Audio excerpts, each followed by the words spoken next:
Bonjour, après quelques jours de pause, un retour aux lectures, l'envie de partager d'Herborance de Charles Ferdinand Ramu, immense auteur suisse, l'histoire du soldat, c'est lui avec la musique de Stravinsky. Alors d'Herborance, c'est un livre que, en plus dans cette édition que j'avais trouvé sur une brocante, aux éditions Plaisir de lire à Lausanne, vraiment une vieille édition. D'Herborance, en fait, raconte l'histoire de l'écroulement d'une montagne en 1714 et plus tard, je crois, dans les années 1740, je crois à deux reprises, la montagne s'est écroulée. La montagne à d'Herborance s'est écroulée. Et en 1934, Ramu a fait paraître ce récit racontant l'écroulement de cette montagne et sur un berger et sur son oncle. C'est écrit dans une langue absolument magnifique. Vraiment, le souvenir que je garde de ce livre, c'est non seulement le récit, la force de ces ambiances aussi villageoises, de haute montagne, de la peur, de l'atmosphère, des nuits. J'avais découvert le livre d'abord par un film dans les années 80, je crois, vu à la Cinémathèque, d'Herborance, d'un réalisateur qui s'appelle Francis Reusser, et ça m'avait donné envie de lire le livre que j'ai mis quand même 20 ans à lire et à me procurer. Alors ce que je vais vous lire là, c'est le chapitre 2, partie du chapitre 2 en tout cas. Le chapitre 1 présente les deux personnages principaux et le chapitre 2 s'attache à aborder d'Herborance les lieux. D'Herborance, le mot chante doux. Il vous chante doux et un peu triste dans la tête. Il commence assez dur et marqué, puis hésite et retombe pendant qu'on se le chante encore, d'Herborance, et finit avide, comme s'il voulait signifier par là la ruine, l'isolement, l'oubli. Car la désolation est maintenant sur les lieux qu'il désigne. Plus aucun troupeau n'y monte. L'homme lui-même s'en est détourné. C'est à 5 ou 6 heures de la plaine quand on vient de l'ouest, c'est-à-dire du pays de Vaud. D'Herborance, où est-ce? On vous dit, c'est là-bas derrière. Il faut longtemps en sens inverse d'un torrent à la belle eau qui est comme l'air au-dessus des pierres de son lit, tellement elle est transparente.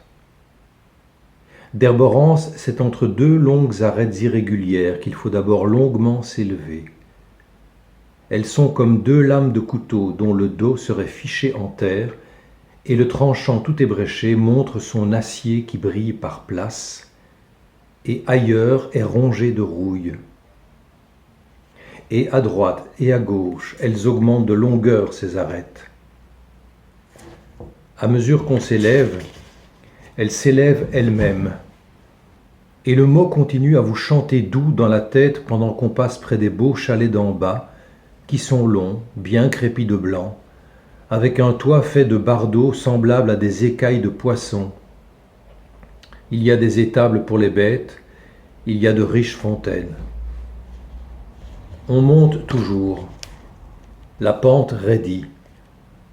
On est arrivé maintenant dans de grands pâturages, tout coupés de ressaut pierreux qui leur font des étages successifs.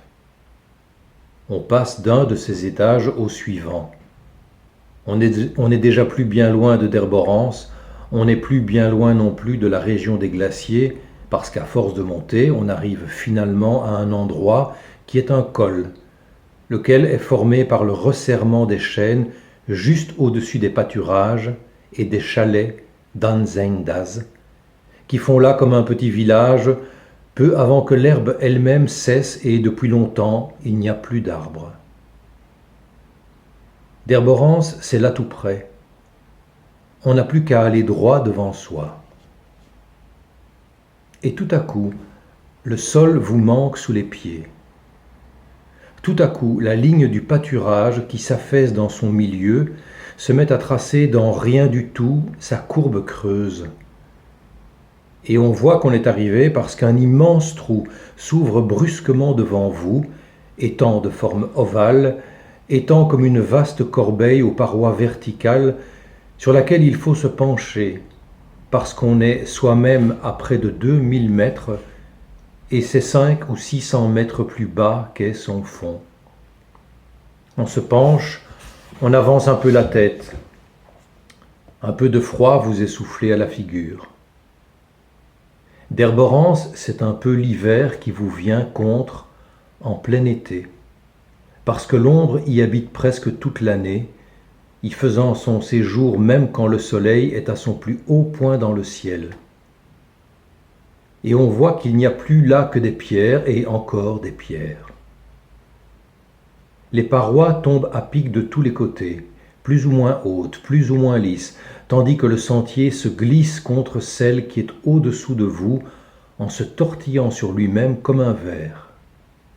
Et où que vous portiez vos regards, en face de vous comme à votre gauche et à votre droite, c'est debout ou couché à plat, suspendu dans l'air ou tombé, c'est s'avançant en éperon ou retiré en arrière, ou encore faisant des plis qui sont d'étroites gorges, c'est partout la roche, rien que la roche, partout sa même désolation.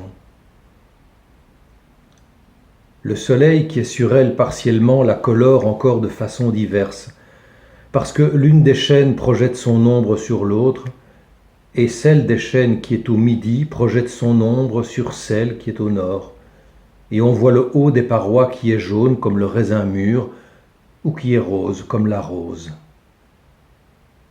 Mais l'ombre monte déjà, elle monte toujours plus.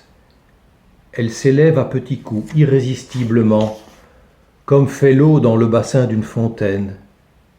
Et à mesure qu'elle monte, tout s'éteint, tout se refroidit, tout se tait, tout défaille et meurt. Pendant qu'une même triste couleur, une même teinte bleuâtre se répand comme un fin brouillard au-dessous de vous, à travers quoi on voit deux petits lacs mornes luire encore un peu, puis cesser de luire, posés à plat dans le désordre comme des toitures de zinc. Car il y a encore ce fond, mais regardez bien, rien n'y bouge. Vous avez beau regarder longtemps et avec attention, tout y est immobilisé.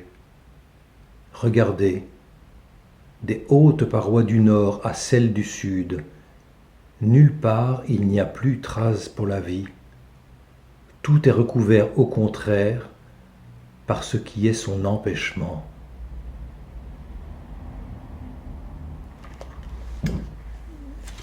Voilà, c'est un livre vraiment fascinant, Charles Ferdinand Ramu, d'Herborance, l'histoire d'une montagne qui s'écroule et qui est racontée 2 siècles plus tard par Ramu.